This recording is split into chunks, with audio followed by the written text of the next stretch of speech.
ሚኬል አርቴታ ከጨዋታው በኋላ በሰጠው አስተያየት ፖርትስመንዞችን ተስፋ መስጠት አልነበረብንም በማለት ነው የተናገረው።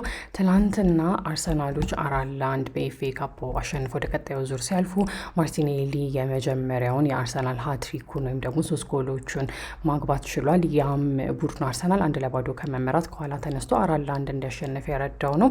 ሁለቱ የአርሰናል ጎሎች የመጡት ከማዕዘን ምት ሲሆን አንዱ ደግሞ ያው በጨዋታ ነው። ወደ ፖርትስመዝ መሪነት በምንሄድበት ጊዜ ደግሞ ፖርትስመዞች በሶስተኛው ደቂቃ ነው በኮልቢ ቢሸፕ የመጀመሪያውን ጎል አግብተው መምራት የጀመሩት። ያ ደግሞ አርሰናሎችን ልክ ጨዋታው እንደተጀመረ እንዲደነግጡ አድርጓቸዋል። ከዛ ግን ወዲያው አርሰናሎች ጨዋታውን መቆጣጠር ችለዋል። ያ እንደ ስፔን ዘገባ ነው። አሁን ስለ ቆሙ ኳሶች ጥንካሬ ነው የምናወራው። በትላንትናው ጨዋታ የአርሰናሎች የቆሙ ኳሶች ውጤታማነት ወይም ደግሞ ኤክሰለንስ ቁልፍ ሚና ነበረው። ብዙ ጎሎች የተቆጠሩትም ከቆሙ ኳሶች ስለነበረ ያው የቆሙ ኳሶችን ኢፌክቲቭነስ ወይም የነሱን ውጤታማነት ያተኮረ ጽሁፍ ጽፏል ስፖርት ስሞል። ከዛ በኋላ ያው ልክ ፖርትስመዞች አርሰናልን መምራት ከጀመሩ በኋላ የአቻነቱ ጎል ወዲያው በፍጥነት ነው የመጣው።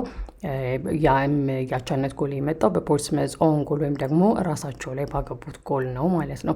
ወደ ስኳድ ሮቴሽን እንሄዳለን። ተጫዋቾችን ሮቴት ማድረግ እና የስኳዱን ዲብዝ። ስለዚህ በትላንትናው ጨዋታ አርቴታ 10 ተጫዋቾችን ቀይሯል። ያም በጣም የተደራረበ የጨዋታ ስኬጁል ወይም መርሃ ግብር በመኖሩ ምክንያት ነው። ቢሆንም ግን በትላንትናው ጨዋታ ቡድኑ ያለውን ኳሊቲ እንደ ቡድን ያሳየበት ነው የሚል ጽሁፍ ነው ሮይተርስ የጻፈው። ካይ ሃቨርትዝ ከጉዳት ተመልሷል። እናም ትላንትና ከተቀያሪ ወንበር ወደ ሜዳ መግባት ችሏል። ያም የካይ ሃቨርትዝን ጥሩ የአካል ብቃት ሁኔታ የሚያሳይ ነው የሚል ዘገባን የዘገበው ኢንዲፔንደንት። ወጣት ተጫዋቾች እንደ ኤተን ንዋኔሪ ትላንትና ሜዳ ላይ ጥሩ የሚባል አቋም አሳይተዋል። ማርሊ ሳልመንም የአርሰናል በኤፍኤ ካፕ የተጫወተ ትንሹ ተጫዋች ሆኗል የሚል ዘገባ ነው የዘገበው ጋርዲያን።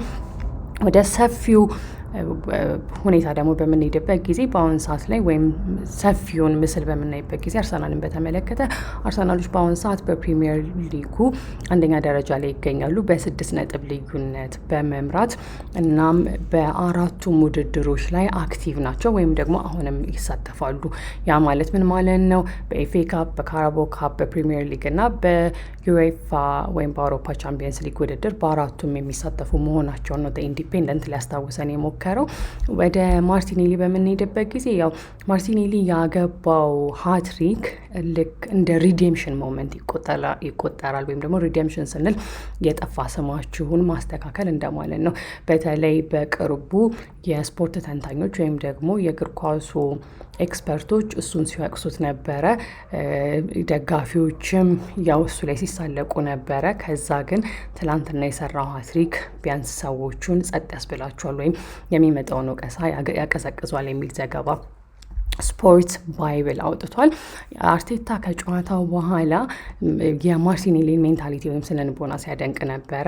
በተለይ ስኮር.ኮም ባወጣው ዘገባ ላይ ማርቲኔሊ ላይ ይመጡ የነበሩ ወይም ደግሞ ይነገሩ የነበሩ ኔጌቲቭ የሚባሉ ዜናዎችን አለመስማቱ ወይም ደግሞ ትናንትና በጥሩ ሁኔታ ለነዛ አስተያየቶች ሃትሪክ በመስራት ምላሽ መስጠቱ የማርቲኔሊን ስነልቦናዊ ጥንካሬ የሚያሳይ መሆኑን የገለጸው።